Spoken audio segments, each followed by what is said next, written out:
Hi, my name is Stephie McCumbee, and I'm happy to tell you about a new and exciting book I've just written called The Garden of My Mind.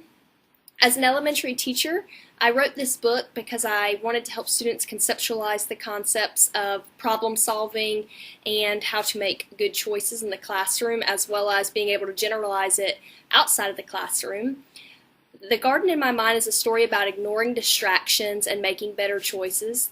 The two main characters in the story are Macy and Trey, and they probably have a little bit too much fun in the classroom, but luckily they have a very patient teacher who takes time with them and explains to them how to make positive choices in a different way.